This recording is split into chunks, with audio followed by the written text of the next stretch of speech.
Welcome to Body Hack and Build a Better You, the podcast where we unlock the secret to living a longer, healthier life and create a bloom zone in our life and within our family. I'm your host, Michaela Morell, and I'm here to provide you with the tools and knowledge to empower you to build a better you, one essential building block at a time. Hello from Sweden. Christmas holiday has been spent with loved ones, and I recorded today's episode earlier this fall. I felt it was a perfect episode to be released right before New Year, since so many people wonder if changing your diet might be necessary to reach new health goals. But what changes are most important and what diet is the perfect one? Is veganism, vegetarianism, keto diet, or carnivore diet the perfect one? How come there are so many people swearing about how effective they are, yet they're so different? Can they all be healthy? I will explain this and much more. So wait to make those New Year's resolutions until you've heard it all.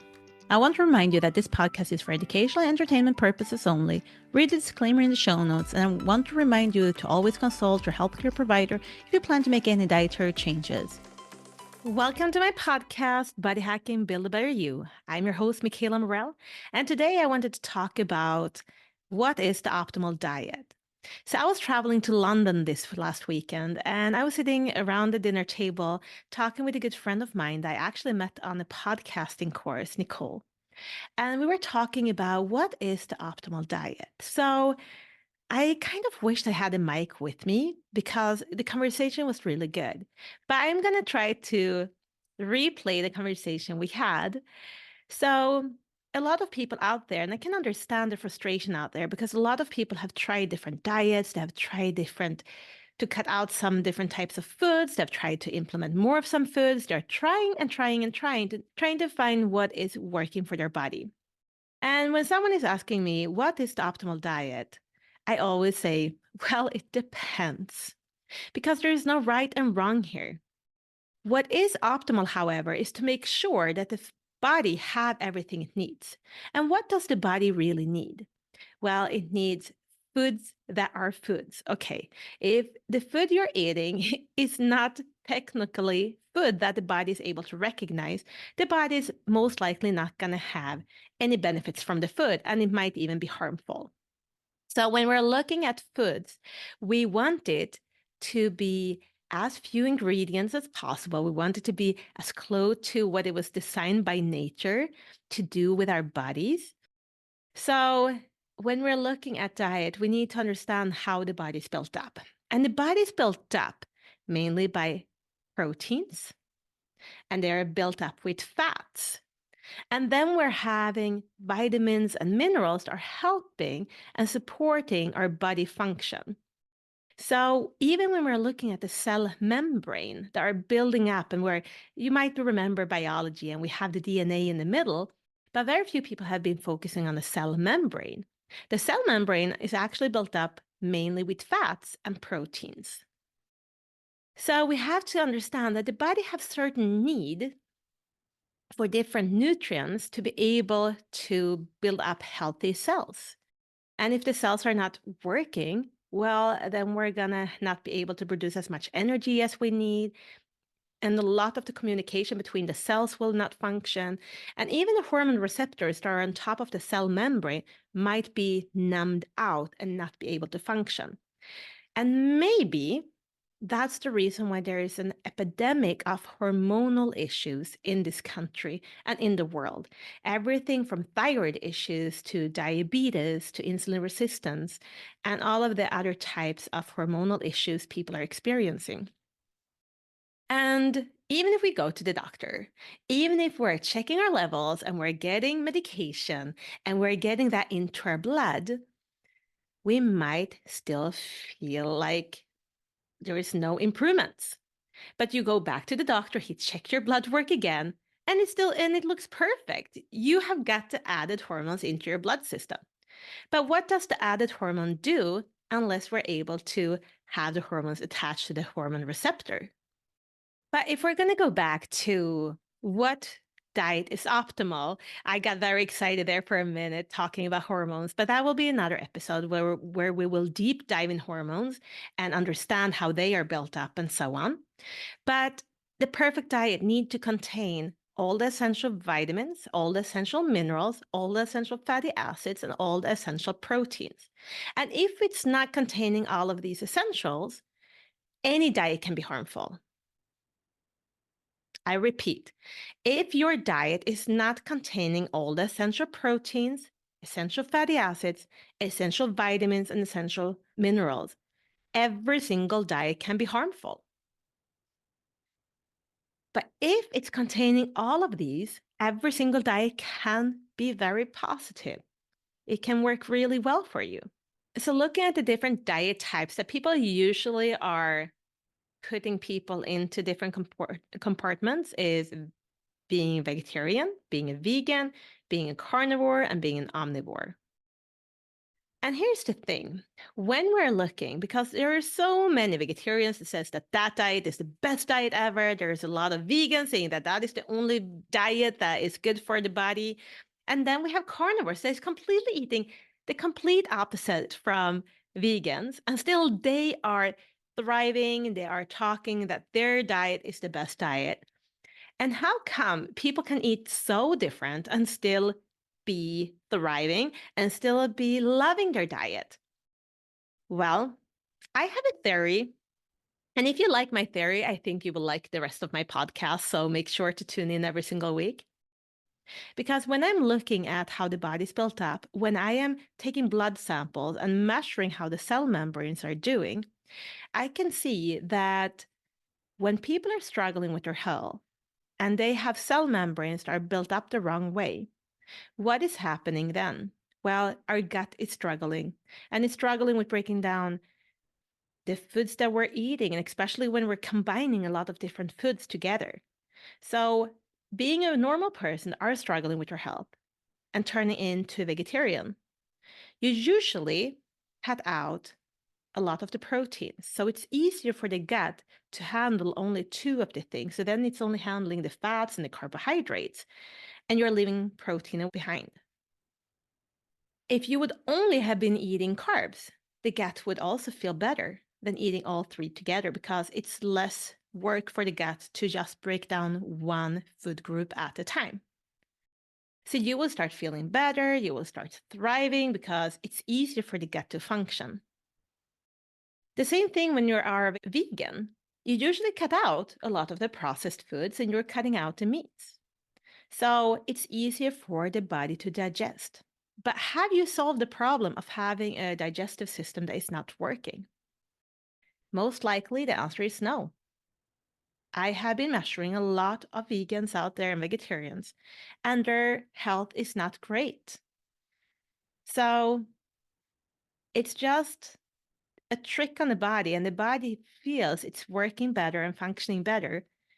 But the danger of doing that is that you eventually get very malnourished in proteins unless you're eating a very high spectra protein. But the problem is that if you're not able to do it every day with just a little bit of too few proteins every day over a long period of time, will bring you consequences. And I'm not only talking about muscle mass that are going away. I'm talking about enzymes issues, because enzymes are built up with proteins. So if you're not able to digest your foods, maybe you have been struggling with not eating enough of proteins over many, many, many years, and suddenly you don't feel like you're breaking down foods as optimally.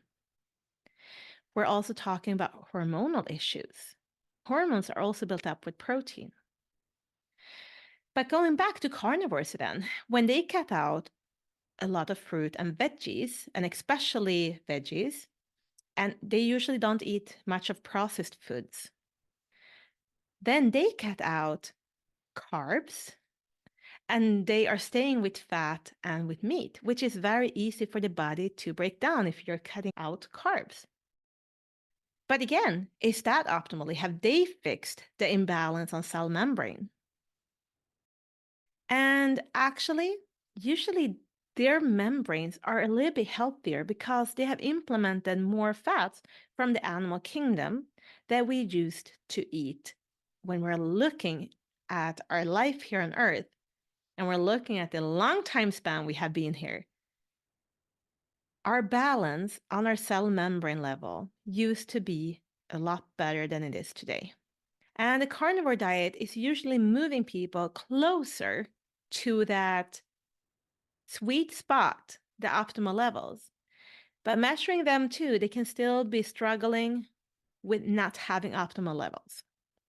So I think the biggest reason why people are feeling so good on different types of diets are simply that they're cutting out processed foods and they're eating more whole foods.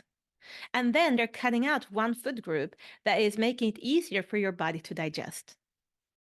But is that the optimal diet? Well, I believe the optimal diet is when you're getting enough of essential vitamins, minerals, proteins, and fats. And start focusing on those and calculating how much of those you're getting in every day. Because what we're struggling with as a whole is that even if we're eating very healthy and eating lots of fruit and veggies, and we can focus on organic foods, we may not still get enough of the essential vitamins and minerals into our system. Even if we're eating protein every day, we may not get enough of proteins to help with optimal levels in our body. Even if we're eating fats every day, we may not have enough of fats. So those are the things I'm focusing on. And I noticed that whenever someone is optimizing their levels of all of these nutrients, the body is starting to function better. So I truly believe the body is self-healing under the right circumstances. And I believe a healthy body begins with a healthy cell. So I make sure that the cell is healthy, and I make sure we're getting enough of all the essential vitamins, minerals, proteins, and fats. And when we do that, we are creating better circumstances for our body. And when the body has better circumstances, it can start the self-healing process because the body always tries to heal itself under the right circumstances. If that was not true, I would not sit here like this today. My face would be covered with acne. If that was not true, I would not have had a healed leg after breaking my leg after doing some stuff when I was younger. We all have had experiences where the body did break a little bit, or we cut ourselves a little bit too deep. And if the body was not self-healing, we would not look the way we're looking today, and we would not function. But you have to remember that is not only on the outside. The body is trying to do that on the inside all the time too. And in my Facebook group, there was a woman posting pictures of her son, and he has struggled a lot with skin issues. And the skin issues were so severe that the son did not think that he would ever get married. He struggled so bad. And his mother, she had tried everything to try to help him, to help him feel better and not be in as much pain. And they have tried diets, and they had tried doctors, and had tried creams and cortisones and all different kinds of things. And when we started doing the work from the inside, his skin healed. And today it's a total different kid. And I'm saying kid, he's probably 25, but I'm starting to get up in the age where I tell that he's a kid. But imagine changing his whole life. And those are just the things you can see from the outside. There are so much changes happening on the inside when we are doing this. And that is why the body can start the self-healing process. There is not a single product out there that is the magical cure. It is your body's own ability to heal itself under right circumstances. And sometimes we can find things that is very beneficial for the signal molecules to start functioning better, for the inflammation in your gut to go down, for the conversion rate of your vitamin D levels to function better. So we're going to talk a lot more about everything that have to do with health and our body. And even we're going to venture into mind and mindset eventually. But I am thankful for you listening in today. Maybe someone you know is struggling with understanding what diet they want to use. Send this to them. Well, thank you so much. I'm Michaela Morell, and can't wait for next week's episode. Bye. Hey guys, if you enjoyed today's episode, I encourage you to do one thing for me. Think of one person you want to share this podcast with and copy the link and send it right away. Thanks for playing an important role in the Blue Zone community. And if you want to keep on building a better you, one essential building block at a time, hit that subscribe button. See you in the next episode.